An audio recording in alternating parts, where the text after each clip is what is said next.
아웃사이드 더 와이어의 시간적 배경은 바야흐로 2036년의 어느 전쟁 지역으로 보이는 곳입니다. 지금까지 미래를 배경으로 하는 많은 영화들이 등장했고 그 안에는 언제나 우리가 상상하는 미래라는 모습을 여러 가지 장치를 통해 보여줬었죠. 배경이 될 수도 있고 사람이 될 수도 있고 그 외 미래를 표현할 수 있는 여러 가지 방법들이 많지만 공통적으로는 우리가 상상하던 어떠한 미래적인 모습이나 그 상상을 초월하는 멋진 이미지를 보는 재미 또한 쏠쏠했다고 할 수 있습니다. 아웃사이드 더 와이어에서도 미래라는 것을 확인할 수 있는 이미지가 있습니다. 일단 전쟁 지역이라서 군인 대신에 로봇 전투병이 등장합니다. 로봇이 전쟁 지역에서 총을 들고 적과 인간 대신에 전쟁을 하는 것이죠. 그리고 주인공으로 등장하는 안소니 마키는 안드로이드 사이보그로 등장합니다. 이 영화에서는 이 두 가지 정도가 미래라는 배경으로 만들어진 이미지라고 할 수 있습니다. 더 많은 미래에 대한 이미지를 상상하셨던 관객들에게는 조금 아쉬울 수 있지만 이 영화에서는 그런 두 가지뿐인 이미지에 대한 아쉬움보다는 더 큰 아쉬움들이 많은 영화입니다. 일단 이 미래라는 공간적인 배경이 필요했을까 하는 의문은 지울 수가 없고요. 단지 로봇 전투병과 사이보그라는 두 가지 이미지로 미래를 표현하는데 이것이 적다고 하는 이야기가 아니라 미래라는 공간을 확인시켜 줄 수 있는 이 두 가지 이미지가 영화 속에서는 어떠한 장치와도 상관없이 의미 없이 소비되기 때문입니다. 로봇 전투병의 전투 장면은 등장하지만 그것은 일반 전쟁 영화에서 사람이 보여주었던 그 시퀀스를 그대로 보여줍니다. 로봇 전투병의 로봇 특유의 동작이나 활약 같은 것이 아니라 걸어다니는 로봇이 총을 들고 사람들을 향해 발사하는 것이 전부라는 것이죠. 그러니까 미래 로봇의 영화적인 활용성에 대해 너무 안일한 모습으로 비춰집니다. 로봇이라면 사람과는 다른 색다른 무기나 동작, 장치들이 들어갔어야 했을 텐데 그런 것들은 전혀 느껴지지 않고 그저 사람들과 같이 행동하고 동작하면서 총을 쏘고 또 총을 맞고 쓰러집니다. 아쉽게도 외형적인 로봇 이미지 외에 다른 이미지는 아무것도 없습니다. 그리고 무엇보다 이 영화에서 가장 아이러니했던 것은 그런 로봇 전투병이 있음에도 여전히 군인들이 그 전쟁터에서 목숨을 걸고 총을 쏘고 있다는 것입니다. 영화 초반에 중요한 모티브로 제공되는 인트로의 사건도 결국 로봇이 아닌 군인들이 죽으면서 시작되는 것이 로봇 전투병의 의미를 더 안일하게 소비하는 장면이 아닐까 하는 생각이 들었어요. 그러니까 이 영화 속에서의 로봇 전투병의 의미는 사람을 대신해서 전투를 해야 하는 그러한 인물을 무시한 채 그저 미래를 배경으로 했기에 필요한 이미지 하나 정도로만 소비해버린다는 느낌이죠. 그리고 주인공의 안드로이드 사이보그의 의미는 더 안일하게 느껴집니다. 사이보그만의 특별한 능력을 보이는 것이 아니라 그저 CG로 보여지는 상체 이미지 하나만으로 사이보그, 근미래의 배경이라는 설정을 퉁쳐버리는 느낌이죠. 이 영화 속에서 그 사이보그의 느낌은 그냥 총에 맞아도 죽지 않는 자 정도지만 영화 속에서 등장하는 주인공의 액션을 보면 그냥 우리가 늘 봐왔던 원맨 히어로로서의 액션으로 특별히 사이보그의 의미로 느껴지는 장면은 찾아볼 수가 없어요. 그래서 결론적으로 그 사이보그의 쓰임은 그냥 우통복교 보여지는 CG 한 장면의 의미밖에 없습니다. 그래서 드는 생각은 이 영화를 왜 굳이 2036년이라는 근미래를 배경으로 했을까 하는 생각입니다. 영화를 보고 나면 이 영화적 배경이 그런 미래가 아니어도 전혀 문제가 되지 않는다는 걸 알 수 있습니다. 로봇 전투병과 주인공의 사이보그 상체 CG는 이 영화 속에서 모두 편집된다고 해도 전혀 무관할 정도니까요. 전투 경험이라고는 전무한 일개 드론 조종사와 싸움 잘하는 사이보그 주인공 단둘이 어떠한 도움도 받지 않고 핵을 저지한다는 내용도 너무 어설프고 황당해요. 그래도 이것저것 다 차치하고라도 액션 장면이라도 볼만했다면 킬링타임용 액션 영화로서 그러니 하고 치부해버리겠지만 액션 씬들도 별반 다르지 않습니다. 뜬금없이 주인공들을 공격하는 이유도 알 수 없는 액션 장면들이 수시로 등장합니다. 그들과 왜 대치하고 싸우고 죽여야 하는지에 대한 당위성은 거의 찾아볼 수 없습니다. 그냥 액션 영화니까 액션 정도만 봐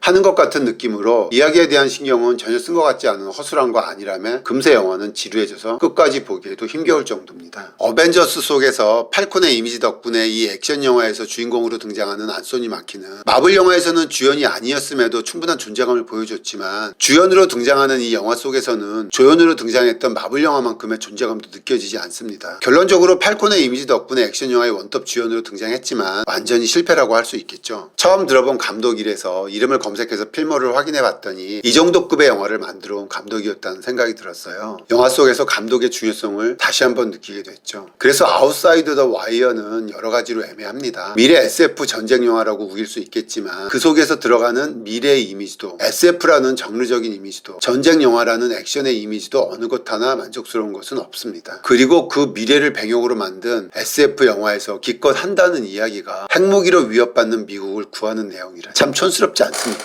지금 현재 시간에도 핵무기에 대한 이야기는 지겨울 만한데 근미래의 배경까지도 이 소재를 가져간 건 그만큼 새로운 아이디어에 대한 고민이 없었다고 느껴집니다. 이제는 유물이 되어버린 구소련의 KGB와 FBI 이야기도 이것보다는 훨씬 더 세련됐을 것 같아요. 양복을 차려입고 장구를 치는 느낌이랄까요?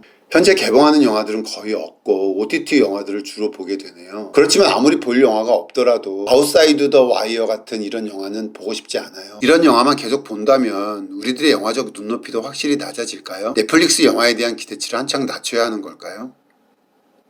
오늘 넷플릭스의 아웃사이드 더 와이어에 대한 이야기는 여기서 마치겠습니다. 감사합니다.